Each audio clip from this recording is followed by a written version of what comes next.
Video को and तक बने रहें। आपको जो है ये पूरी वीडियो देखने के बाद आपका दिमाग जो है वो हिल जाएगा और आपको सोचने पर मजबूर कर ही देगा। और ये चीज़ें सिर्फ हरियाणा के अंदर हो सकती हैं, हरियाणा से बाहर ये चीज़ें नहीं हो सकती। सबसे पहले तो मैंने यहाँ पर सर्च किया कि हरियाणा की पर कैपिटा इनकम क्या है, यानी कि प्रति व्यक्ति आय क्या है। तो यहाँ पर हरियाणा की पर कैपिटा इनकम गूगल महाराज के द्वारा बताई गई 2.96 लाख, यानी कि 2,96,000 करीब पर कैपिटा। अप्रोक्स मान के चलो कि भाई 3 लाख पर कैपिटा इनकम जो है वो यहाँ पर बताई गई है। और सेकंड हाईएस्ट इनकम जो है वो यहाँ पर बताई गई है ऑल ओवर इंडिया के अंदर। कमाल के इफेक्ट हैं। लेकिन ये तो पर कैपिटा इनकम की बात है, लेकिन सोचने वाली बात है कि हरियाणा का जो बजट है वो है 1.89 करोड़, जबकि हरियाणा के ऊपर जो कर्जा है वो कर्जा है 3.17 लाख करोड़ रुपए का। और ये सिर्फ हरियाणा के अंदर पॉसिबल हो सकता है।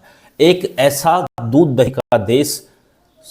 दही का प्रदेश जहां पर कैपिटा इनकम जो है वो अप्रोक्स 3 लाख रुपए है, वहां पर इतना कम बजट और इतना ज्यादा कर्जा, और इसके ऊपर भी 4 चांद जो है वो लगा देता है कहीं ना कहीं बीपीएल राशन कार्ड। अगर मैं यहां पर बात करूं कि ऑल ओवर एशिया, पूरे एशिया के अंदर नंबर 1 प्रदेश है गरीबी रेखा के अंदर हमारा हरियाणा, जहां पर आज आप अगर एक पत्थर उठा के फेंकोगे तो वो पत्थर किसी न किसी बीपीएल परिवार को लगेगा, गरीब परिवार को लगेगा। और इसके ऊपर सोचने वाली बात यह है कि यहां पर आम जनता गलत है या फिर हरियाणा गवर्नमेंट गलत है। कुछ इंटरेस्टिंग चीजें जो मैं अभी आपको यहां पर दिखाने वाला हूं, जो आपको सोचने पर मजबूर कर देंगी। सबसे पहले बात करता हूं बीपीएल राशन कार्ड की। एक शख्स जिसने 2021 में एक गाड़ी ली थी, या फिर 2018 में एक 5 लाख, 6 लाख या 7 लाख रुपए की एक 4 व्हीलर गाड़ी अपने नाम पर ली थी, और उसको जो है वो अब तक चलाता आ रहा है। और वो पिछले 3 साल से, 4 साल से, 5 साल से बीपीएल राशन कार्ड के ऊपर फ्री में अनाज, फ्री में तेल, फ्री में चीनी, फ्री में गेहूं, फ्री में बाजरा लेता हुआ आ रहा है। तो आज उसको उसी पुरानी गाड़ी का हवाला देकर उसका बीपीएल कार्ड क्यों काटा गया? क्या वो शख्स अपना बीपीएल कार्ड बनवाने के लिए किसी दफ्तर में गया था, उसने कोई फॉर्म अप्लाई किया था, या कहीं पर उसने सिफारिश लगाई थी कि भाई मेरा बीपीएल कार्ड बनकर आ जाए? घर बैठे पूरे हरियाणा को बीपीएल कार्ड क्यों प्रोवाइड करवाए गए, और क्यों इलेक्शन के तुरंत बाद उन लोगों के राशन कार्ड ये हवाला देकर काटे गए कि आपके पास 2018 मॉडल जो है गाड़ी है, तो 2018 में आपने ली थी, इस वजह से आपका बीपीएल कार्ड काटा गया है। आपके पास 500 गज की गांव के अंदर जगह है जो आपकी पुरानी को भी दादा लाई है। दादा लाई अगर मैं आपको खुल के बताऊं तो दादा लाई जमीन होया करे भी, मेरा परदादा कहते मेरा दादा का आई, मेरा दादा कहते मेरा पापा का आई, मेरे पापा कहते हैं मेरा नाम पर जमीन आ गई, उसको हम दादा लाई जमीन बोलते हैं। जो दादा लाई जमीन हमारे पूर्वजों के नाम से चलती आ रही है कि हमारे पास इतनी जमीन है, हम मालिक हैं, हम लैंडलॉर्ड हैं, तो क्यों हमारा बीपीएल कार्ड बनाकर हमारे घर पर परोसा गया और हमें फ्री की आदत डाली गई? कहीं ना कहीं सोचने वाली बात है। और आज जब इलेक्शन खत्म हो चुका है, आपकी सरकार बन चुकी है, तो क्यों उसी जमीन का हवाला देकर हमारा बीपीएल कार्ड काटा गया है? कहीं ना कहीं जो है ये चीजें आपको सोचने पर मजबूर कर ही देंगी।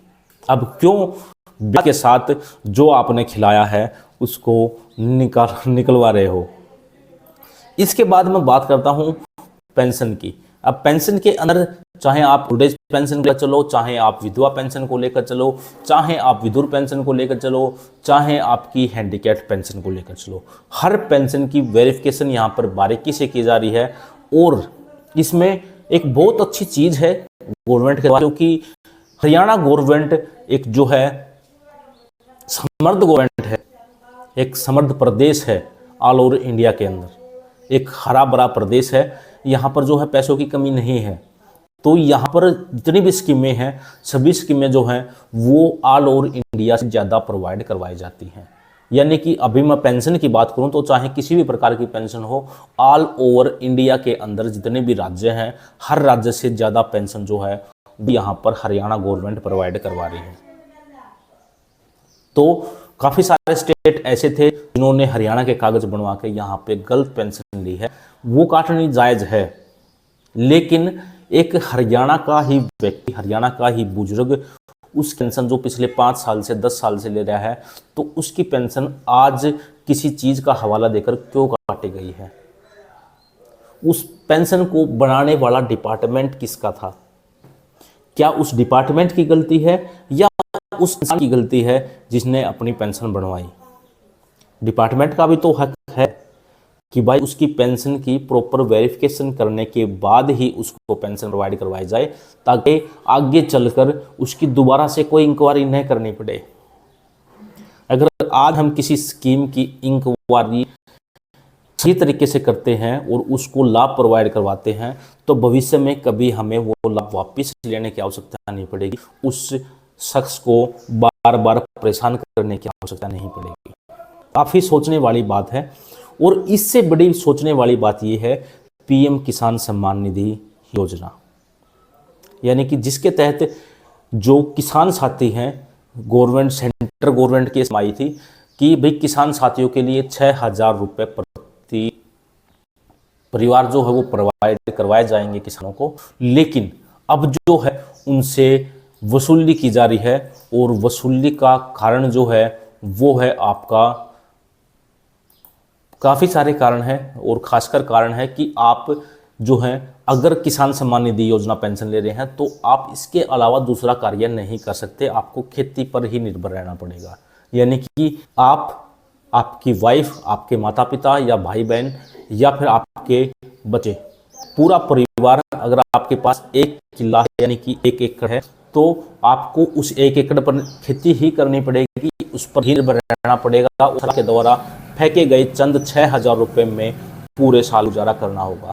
अगर आपने दूसरा काम शुरू कर दिया तो आपसे ब्याज के साथ ये पूरे पैसे वापस ले लिए जाएंगे।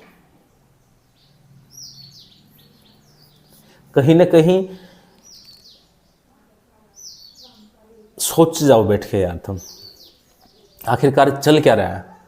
काफ़ी सारे बड़े बड़े जो ज्ञानी आदमी हैं उन्होंने बताया कि भाई यार किसानों के लिए स्कीम थी तो किसानों को प्रोवाइड करवाओ, इसमें ये क्या कंडीशन लगा दी कि भाई दूसरा कार्य नहीं कर सकते।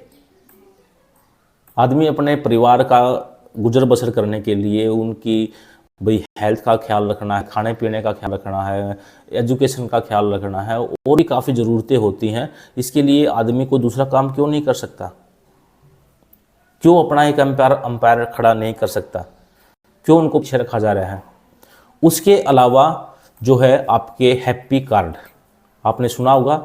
हैप्पी कार्ड एक ऐसी योजना है जिससे जो है गरीब परिवार फ्री में घूम सकते हैं, लेकिन यहाँ पर गरीब परिवार नहीं घूम रहे हैं।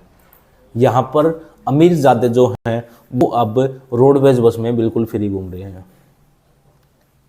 ये भी एक आर्टिकल के दौरान जो है गृह डिपार्टमेंट की गलत रणनीतियों के चलते है। ठीक है, अब इससे बड़ा जो है वो ये है कि आपके गैस सिलेंडर के दाम तो बढ़े हैं, आप लोगों को पता है। जो समय पर आपका पेट्रोल और डीजल के दाम हैं वो बढ़े हैं, वो आपको चलता है। अब विक्स की गोली 1 रुपये की है, वो 2 रुपये की आने लगी है, ये आपको पता है। और अभी आने वाले समय में, आज ही मैं आपको बता देता हूँ, आने वाले समय में ये जो आपकी क्या बोलते हैं उसको, महंगाई जो दर बदर बढ़ रही है, ये आपकी भाई बोल हो जाओगी। ठीक है, अभी जो 8वां वेतन आयोग लागू होगा, इससे जो है काफ़ी इफेक्ट पड़ेगा और ये सारा हर्जाना जो है वो आम जनता को भुगतना पड़ेगा।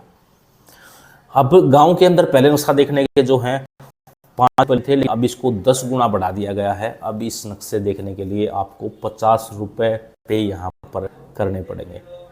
क्या मजबूरी रही होगी गवर्नमेंट की कि डायरेक्ट 10 गुना, 1 गुना 2 गुना समझ में आता है, डायरेक्ट 10 गुना कहीं ना कहीं सोचने पर मजबूर कर ही देता है। अब इस सब विषयों के ऊपर जो है एक टॉपिक जो है रह गया है सरकारी नौकरी। सरकारी नौकरी का जो है हाल पिछले 5 सालों के अंदर आपने देखा होगा, एक सीईटी का एग्जाम जो है वो पिछले 5 साल के अंदर एक एग्जाम कंडक्ट कराया गया था। उसके अंदर जितने बच्चे पास हुए थे वही बच्चे सिर्फ किसी न किसी गवर्नमेंट जॉब के लिए एलिजिबल थे। उसके अलावा कोई बच्चा हरियाणा का अगर उसकी एज 18 हो गई है, उसने कोई एजुकेशन कंप्लीट कर ली है, 12th करी है, ग्रेजुएशन किया है, बीए बीकॉम बीएससी कुछ भी करा है, पोस्ट ग्रेजुएशन करी है, डिग्री करी है, कोई मतलब नहीं बना कि भाई वो हरियाणा गवर्नमेंट के फार्म को अप्लाई कराए।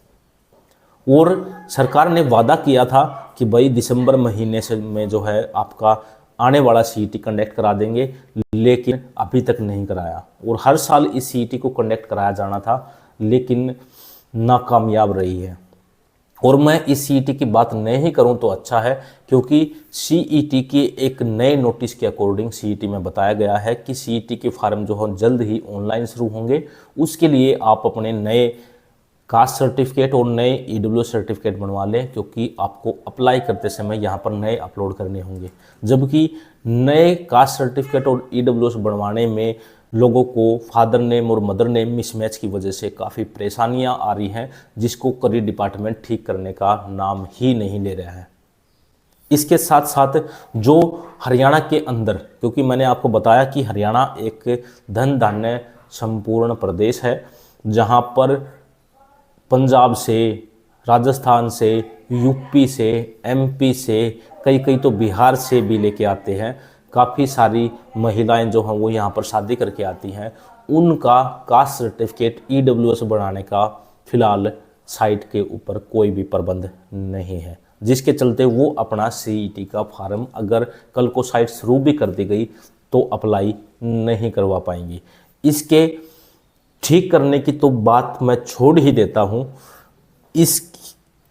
इन चीज़ों को तो एक साइड में रख दो।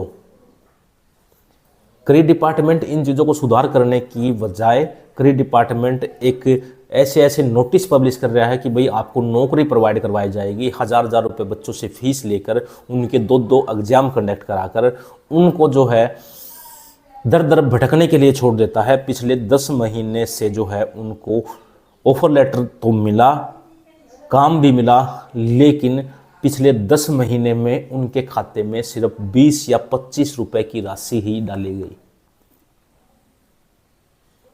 आखिरकार क्या मजबूरी रही होगी कि गरीब बेघर तो नहीं कह सकते, गरीब शिक्षित बेरोजगार युवाओं से हजार रुपए फीस लेकर, उनके टेस्ट लेकर, उनको ऑफर लेटर प्रोवाइड करवाकर दर बदर भटकाने की इस डिपार्टमेंट को क्या ज़रूरत पड़ गई? क्या पैसों की इतनी कमी हो चुकी है हरियाणा के अंदर कि ये सब देखना पड़ रहा है? अब इस बारे में आपकी क्या राय है वो कमेंट बॉक्स में हमें ज़रूर बताएं। जहाँ तक मेरी नॉलेज थी मैंने आपको काफ़ी चीज़ें जो है वो बारीकी से प्रोवाइड करवा दी हैं। अब इसके अलावा भी कोई टॉपिक अगर रह गया हो जिसके बारे में मैंने बात नहीं की हो तो आप कमेंट बॉक्स में अपना सुझाव ज़रूर प्रोवाइड करवा सकते हैं।